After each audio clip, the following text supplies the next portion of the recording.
This time, Gil Franks is going to come up to lead our message. Gil Franks is the executive director of LifeLink, and he is also the president of the Breakaway Point in Shelby County. And so please be in prayer for him as he brings this ministry, and allow your hearts and your minds to be open to this. Gil Franks. Thank you. Absolutely, sir. Good morning. Good morning. Well, it is a beautiful morning to be in Hartselle. I drove up this morning, got here a little bit early, and drove around the city and got to see a small city with a lot of churches. I mean, everywhere I went down here was another church, so it's good to be at this one. Tim Clark and Brenda Clark I've known for some time, and I appreciate Tim inviting me to come up here. I used to work in a church, and it was a church back in the 2007, 2008 season, and it wasn't a church that split, it was a church that just collapsed because of some improprieties from the pastor. My wife and I came out of that church, and we had spent years looking for a church and looking for the people that we could worship with, and I met Tim Clark at that time, and actually met Tim doing outreach. Can y'all imagine him out in the community trying to help others? That's exactly everywhere I saw him, that's where he was. And through that meeting and through the pastor, Ralph Garth, who y'all I see will have up here at the end of this month, we got connected to a church that we're still part of, and it helped us come through that recovery process. Going through a church collapse and going through a church split is tough on the people that have been there for a long time. So Tim had reached out and helped us and became a friend, and seemed like every day I'd get a phone call from him and say, we're going to go meet somebody about trying to do this and trying to do that. And so I know where his heart is, and the ministry that we have is one of those kind of ministries that reaches out and helps those that very few people even know what they're dealing with. And so I want to share some of that today. I want to share a little bit about what we do. I want to share a little bit about the situation at Alabama State Prisons. And I want to share how I got into that position, because God is the one that puts us where we need to be. And I'm very thankful that He allowed me to be in this position to help men. The scripture that was read here was perfect. I had that. I was going to read it, but y'all already read it. One thing about that translation that I liked, in most translations it says in one verse about you've gone to the least of these. But that translation said you've gone to the overlooked and ignored. And that's exactly, that's even more fitting for this population. They're overlooked and ignored. We hear a lot about it on the news right now, but we hear about statistics, we hear about numbers, but we don't get to put faces necessarily and names with those statistics and numbers. I am blessed to be around a group of men that I know. I spend at least 4 days a week right in the middle of Bibb County Correctional Facility in the cell block area, in the dorm area with these men. And so they're my friends. They pray for me. When my family has gone through some rough things in the past few years, they're the ones that lifted me up. So my heart is very kin to these men, and they are overlooked and ignored. So we want to talk a little bit about that today. As Nathan said, I'm the executive director of LifeLink. LifeLink is an organization that specifically our focus is to help men gain skills, vocational skills, life skills, behavioral skills to come home and be successful. Years ago, I had been doing prison ministry since the late 80s through a church that I was with. And starting in 1994, I was there doing somewhere volunteering 3 or 4 times a week. And we worked with these men on a very close relationship in some dorms, and did Bible studies, did character development, did some things like anger management. And I owned a business during that time, and so I decided I was going to hire some of these men out of that business. And all of a sudden, this young man, that the first one I hired, his name was Chris, showed up at my front door of work about 45 minutes late, wearing clothes that you go to church in, and actually we had a pretty messy construction business. We cut marble and installed marble in houses, and he showed up late, and I said, Chris, man, you're not on time. He said, well Mr. Franks, I've been in prison for 10 years, and I had not had to make these choices. I didn't know what to wear this morning. It took me 15 minutes to decide what to wear. And I realized going through a process with him of being his employer, which is a very close relationship. Everybody here has probably worked for somebody, and you build a relationship with them. They know what you're going through, and they help you in some cases. And if you're an employer, same situation. So I learned that we had done a lot to prepare this man spiritually to come home, but we had done very little to prepare that man how to come home and make the right decisions, how to work, how to go to work, how to show up on time, how to show up and be a good employee, how to be a good husband in the future, how to be a good father, how to build relationships.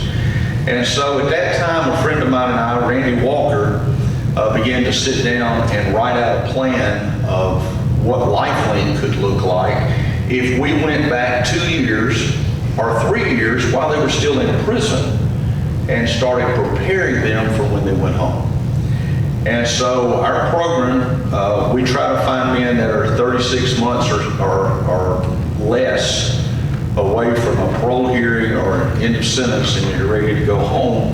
And we put them through an intensive 2-year program of learning how to make decisions, learning how to deal with relationships, learning how to deal with addictions.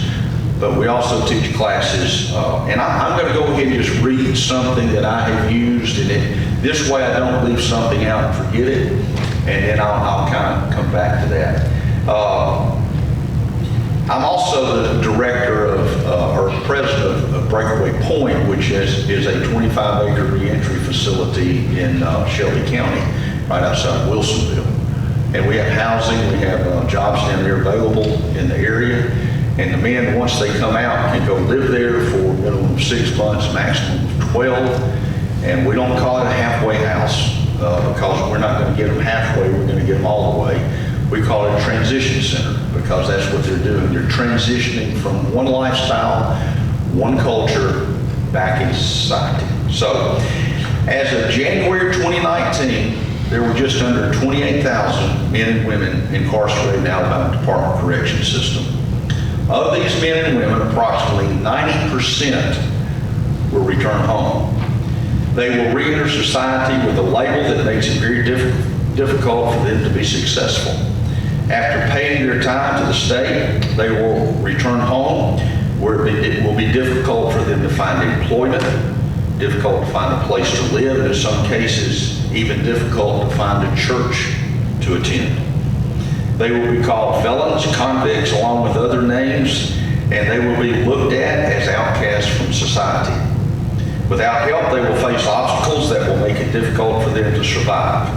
And many will return to their old habits and commit new crimes and return to prison. In Alabama, approximately 35% will return to prison in the first year.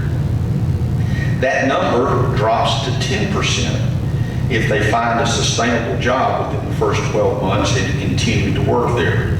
Studies show that those who have been through in-prison educational programs are 43% less likely to return to prison. And when you combine those in-prison programs with post-release aftercare, that number increases to 73% less likely to return. In 2014, LifeLink started our core in-prison program at Bibb County Correctional Center. CORE stands for Community, Opportunity, Restoration, and Education. The opportunity for restoration through education, living in a healthy community. In other words, when you have a healthy community, education is much more accessible, much more productive. One of the things I had worked with Tim was in urban areas in Birmingham, And the neighborhoods that were not healthy communities, their education system did not work. And if you take away education in a healthy community, then we have issues in our society. At Bibb County, we have a dedicated bay that is the core bay, and we have right now 106 men in that community. We have a structure in the community, we have classes. So they go to class, they come out and live what we teach in class, and we get to monitor that. This 24-month program is housed in a dedicated dorm where we teach classes that are designed to help men change, to help them learn how to be a productive citizen by learning how to have a new way of thinking. In the classes, we teach life skills, vocational skills, how to build healthy relationships. We help these men obtain birth certificates, clear old cases, apply for Social Security cards. We help them prepare for their journey home. We have CDL classes, food service classes, ServSafe certifications, addiction classes, anger management classes, computer classes, the list goes on. They can work on their GED, learn those computer skills, attend Bible studies, and can obtain a state certified ready to work certified worker certificate that is recognized by employers across the state. As of January the 1st, 2018, LifeLink is operating a reentry center under the name of Breakaway Point. It's a 28-acre facility in Shelby County where men can live while they transition back into society. We should have capacity to house 60 men once the buildings are complete. Currently on this property is housing, a cabinet shop, a commercial kitchen, a chapel, land to grow food, and buildings to start businesses in. Our plans are to build this community to help make many men help make that difficult step in returning home.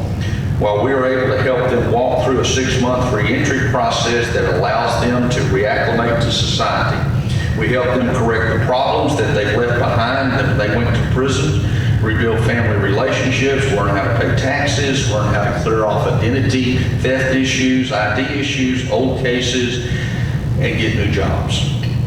And help them learn how to make correct choices. From a 20-day, men go from making 20 decisions a day in prison to making over 200 decisions a day when they come home. So that is a very difficult transition. LifeLink was founded in 2008, but it was not until 2014 that our dream became a reality. We began with the support from a few individuals, a corporation, and 2 churches. Since then, our program has grown from 40 to 106 men, and this September we will be expanding to 260 men. We have graduated, these are old numbers, but we graduated over 120 men through the program. We have about 58 men, I think was the last number I had, that have been released from prison since this program began, and we only have 2 of them that have returned. Now, I'm not going to be the one to tell you that some of those that are out there maybe should return, but we measure numbers on who's returned. I don't want somebody to stay out of prison. I want them to be successful. So but as far as the numbers, we only have 2 that have actually gone back to prison. This fall, we will expand, like I said, to 3 dorms. We'll have a whole housing unit at Bibb County Correctional. We will expand from 106 to 260, and we have started recruiting men from Kilby, Staten, Elmore, Limestone, and other prisons around the state. And at that time, the Department of Corrections will transfer them to Bibb. Another area of growth, we have a partnership with the West Alabama Chamber of Commerce Workforce Development, and these companies have helped us provide a path from prison to sustainable job. We have several corporations in the West Alabama area that have provided jobs to start men when they come out of prison at $12 an hour. We also provide housing for them in Tuscaloosa area for 4 months free. USA Ready Mix is also an employer that works with us in Shelby County, and they're looking to hire 50 of our men coming out as CDL drivers.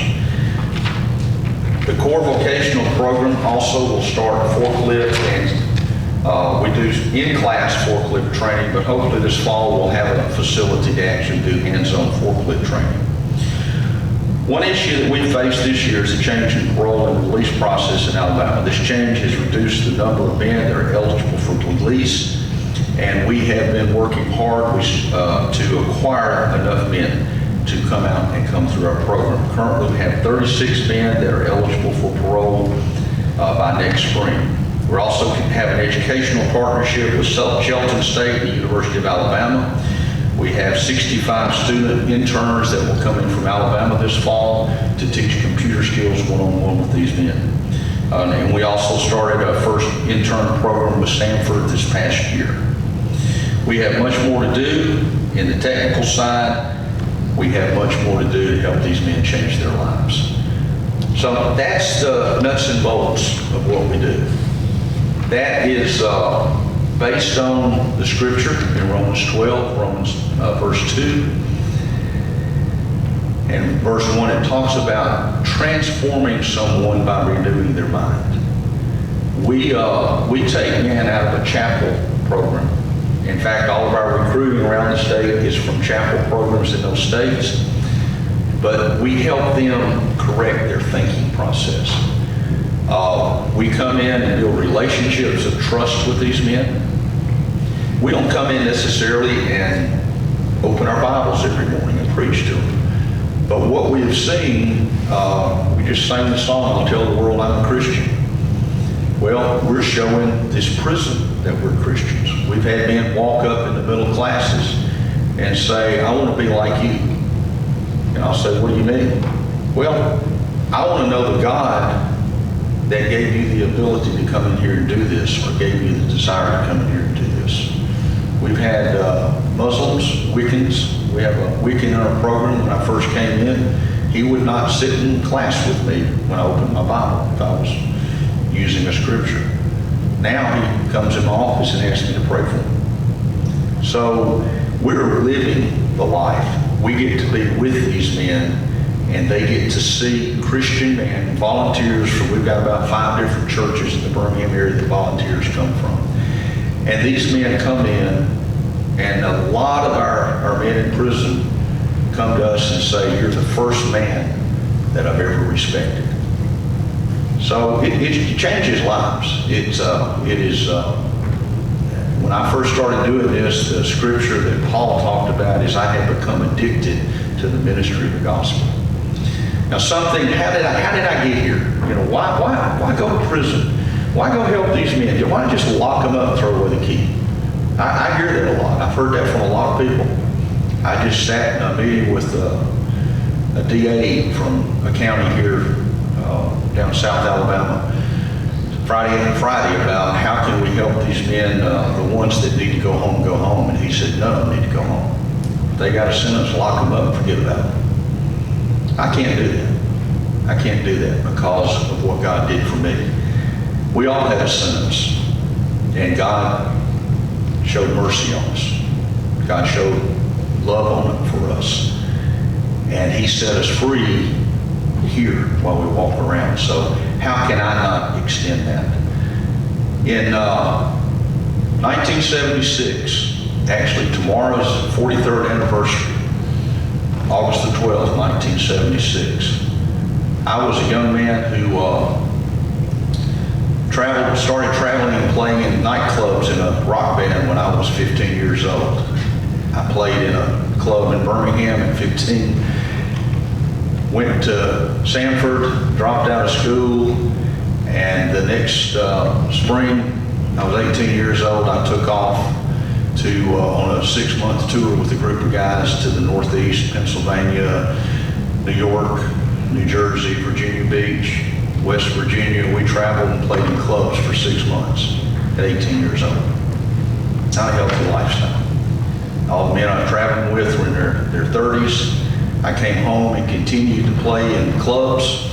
I grew up in a wonderful family, wonderful Christian family. I went to church, but I had a better idea. I was going to go out and be a rock star, and it was fun. But along with that, I started partaking of all the offerings that lifestyle had. And all of a sudden, 4 years later, I realized I had become addicted to amphetamines and several other drugs that were available back then. I didn't think I needed help. I thought I was just fine. In fact, in my mind, my concept was, I grew up in a church. I walked the aisle when I was 16. Nothing changed in me, but I walked the aisle. And I had this concept that one day I was going to be in a car accident, and I was going to lay there on the side of the road, and I was going to say, hey, God, will you forgive me of all my transgressions now? And I want to come to heaven. Because I didn't understand that the freedom that God gives us when we're born again comes on this side. And what all would I have missed out on if that had been, the plan? So, August the 12th, 1976, a friend of mine was getting married the next day, and we had a bachelor's party for him. And I went to the bachelor's party, and I partied. And I was getting ready to go home about 1 o'clock that morning. And another friend of mine started telling one of the guys at the party about what Jesus had just done for him to change his life. And I remember thinking, I don't want to hear that. I don't want to hear that. But at the same time, every time he'd say something, I just felt dirtier and nastier. I literally felt like somebody had dropped a big pile of mud right on top of my head. And after about 30 minutes of that, I looked at him, I said, Jim, I don't know what to do, but I got to get out of this car and pray.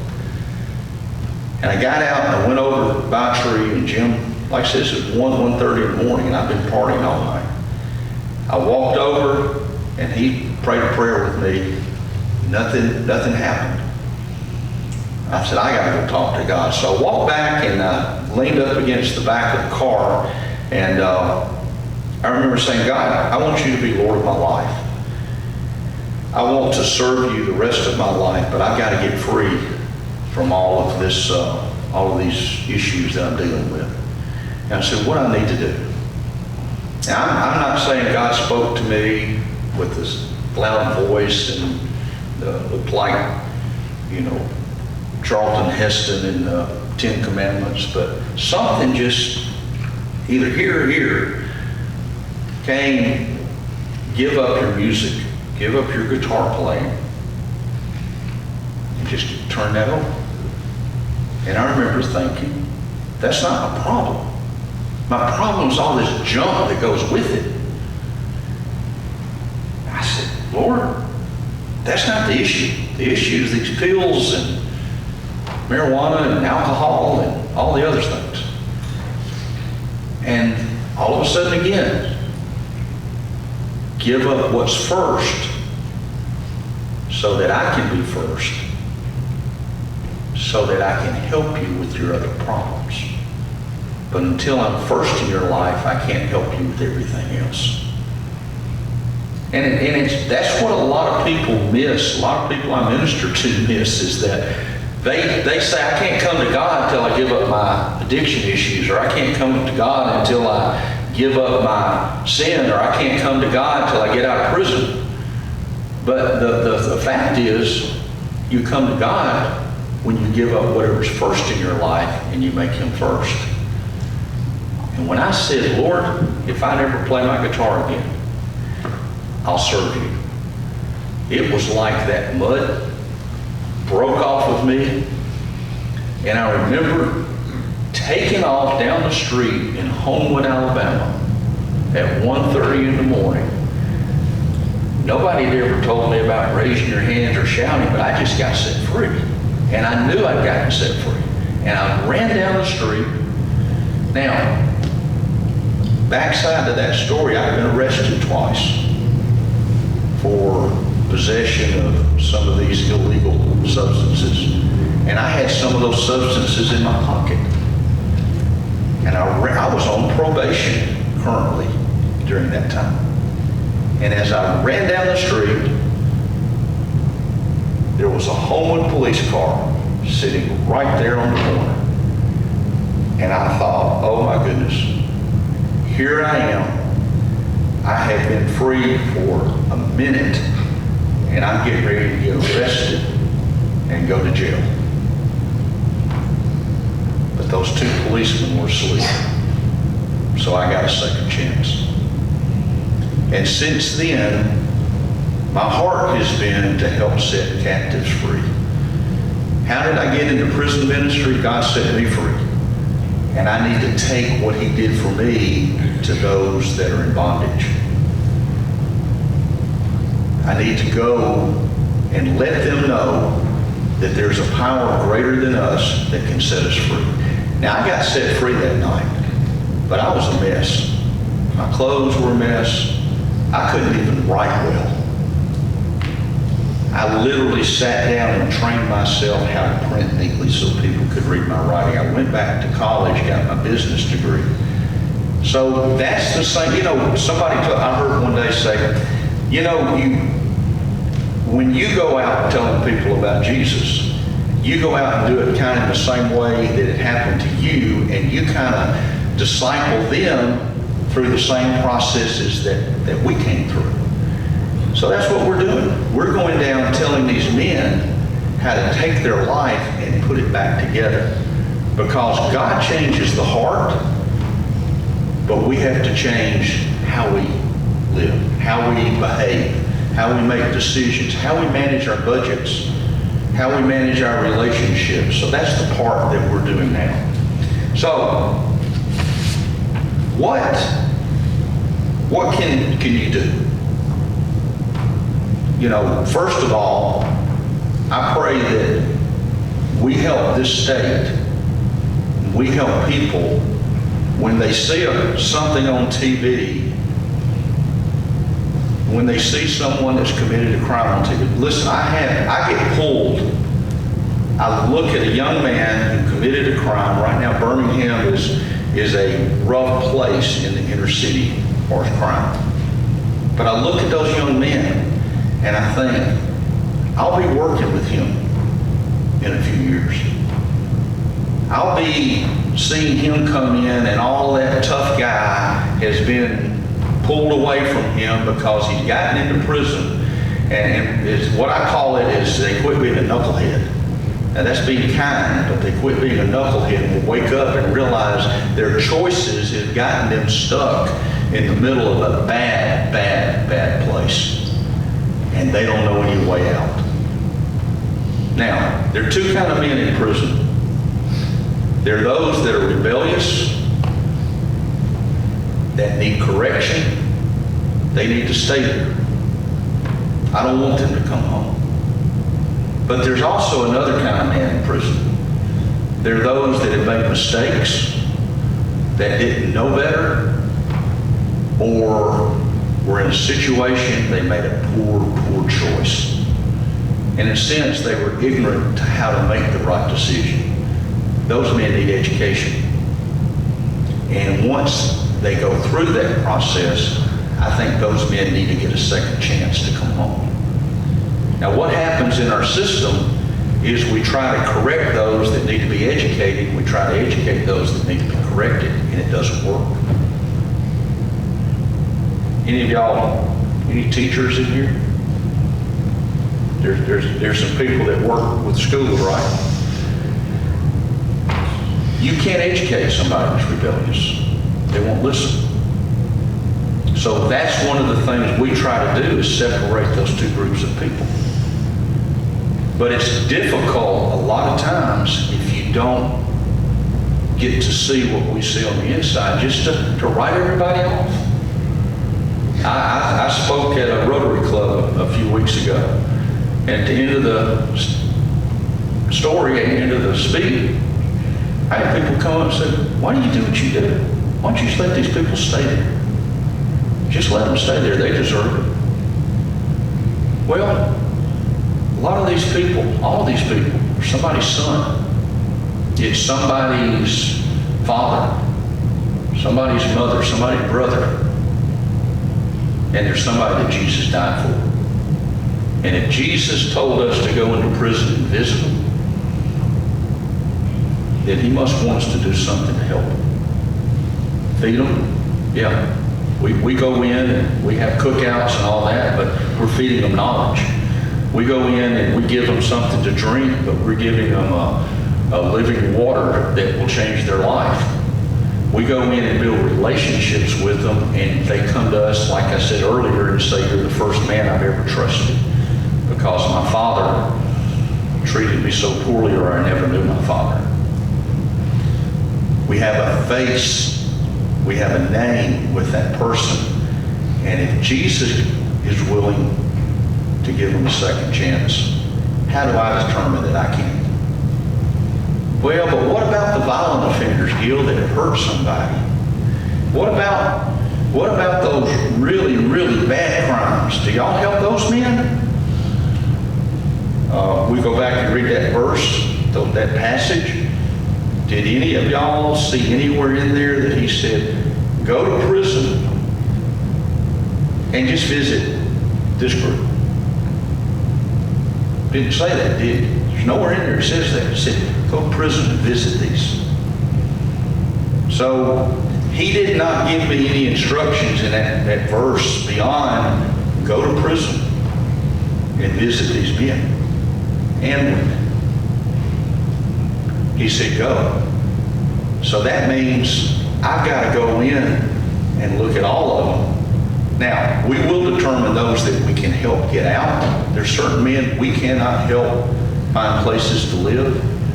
It's much more difficult for us to work with them. There are men that are going to be in prison for 40 years that we work with. They don't come through a reentry process.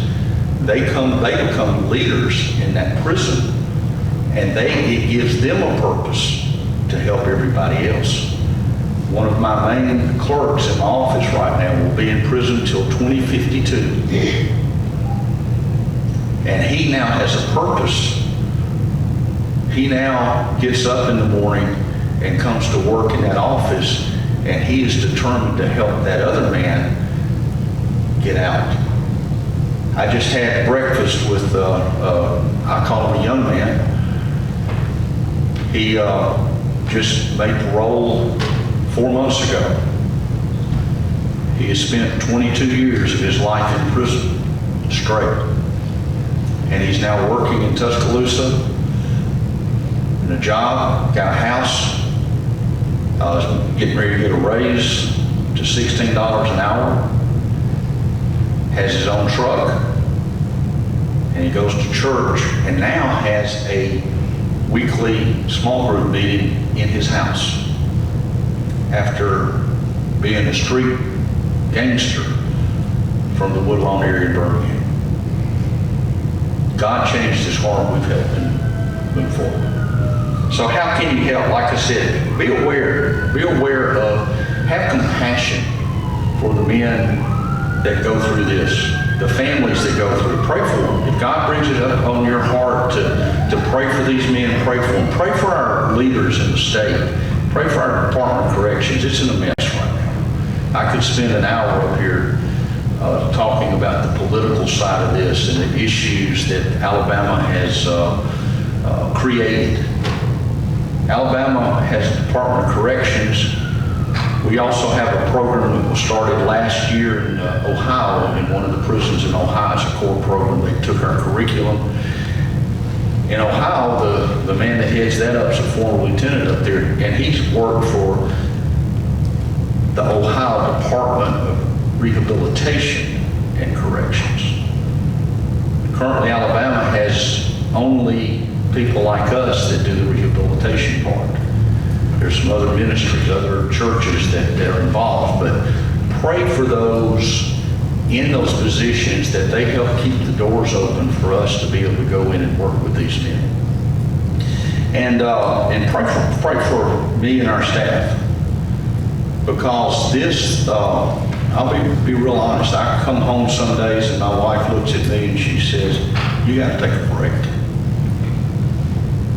Did y'all ever see the movie Schindler's List?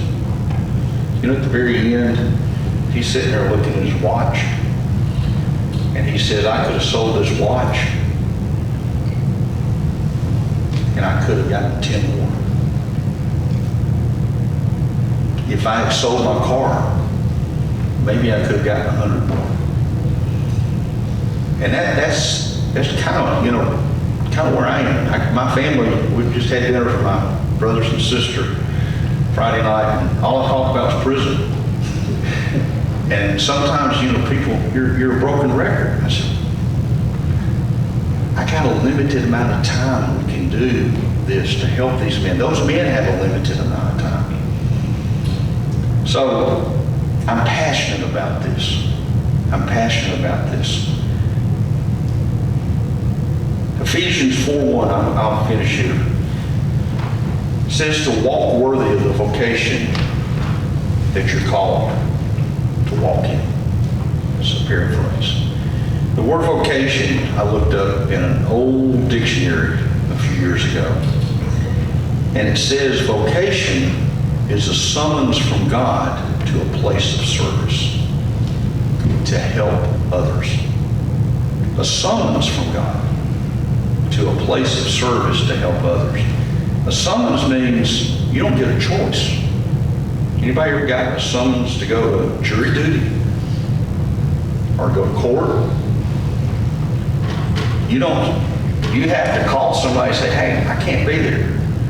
You have to have a reason not to do it. God has called us to a place of service to help others.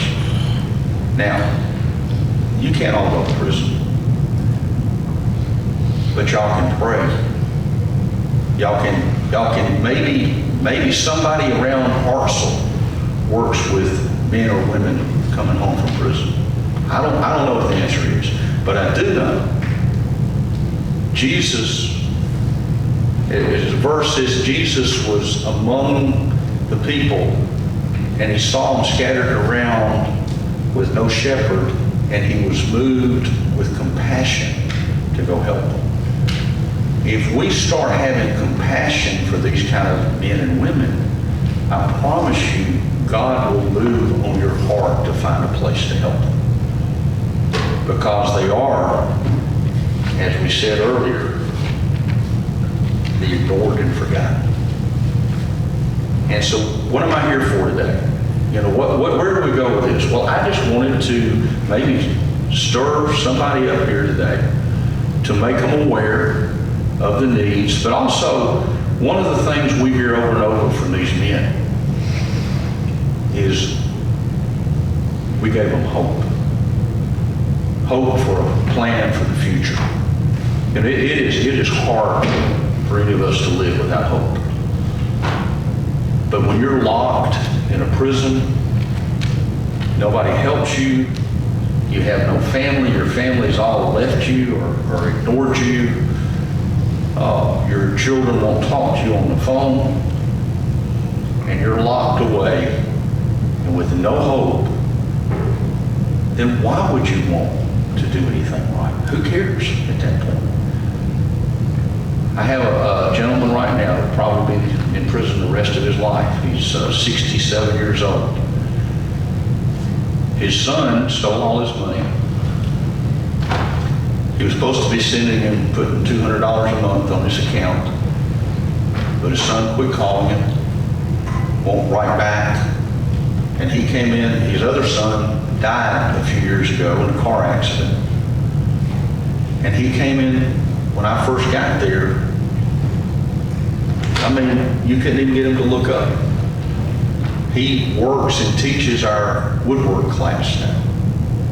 And so every morning he comes in to get his handouts printed, and he's smiling. He said, y'all gave me hope. Not that I'm going to get out of prison, but every day I have a purpose now. And I've got story after story after story like that. And I see men change because they have hope for a future. Thank y'all for allowing me to be here. I appreciate, I like small churches. I've been to some of these big churches, and man, you just get processed through and processed out. And, but y'all ask God how you can help with these men. Now, listen, if somebody really, really, really wanted to get involved, you can get in touch with me. You can come down and teach a class once a week, once a month. You can come down and help us with our cookouts, things like that. So if anybody really wants to get involved, then Tim can tell you how to get in touch with me. We can get you cleared. How far would it be to drive from here to Brent? About 2 hours, hour and a half? So that's only 30 minutes more than I drive. You can't do it once a month. When I left that church back in 2007, I got a call from the state of Alabama asking me if I wanted to be a chaplain in one of their prisons. And I said, where? They said, Bibb County Correctional. I said, I can't do that. That's an hour away from my house. And I had to get up every morning and drive down there and turn around and drive home every night. Guess what I started doing in 2013? Every morning, every afternoon is driving to Bibb. I was driving home one day and said, God, you got a sense of humor, don't you? He said, I got you in the right place. Thank you. Thank you. Thank you. As we're about to get into our invitation hymn, as Brother Gill said, it may not be that you're in a prison with concrete walls and bars, but maybe in a prison of your own, in your own body. And it's just as very simple of being able to turn from your ways and turn towards Christ. And it's just a very simple prayer. I can't speak for Brother Frank, but I'm fairly certain that he would be willing to pray with you, and I would as well. It's just a simple prayer of asking for forgiveness. But as we stand and sing our hymn of invitation, please have that on your mind and on your heart. Let's stand and sing. Hymn number 5.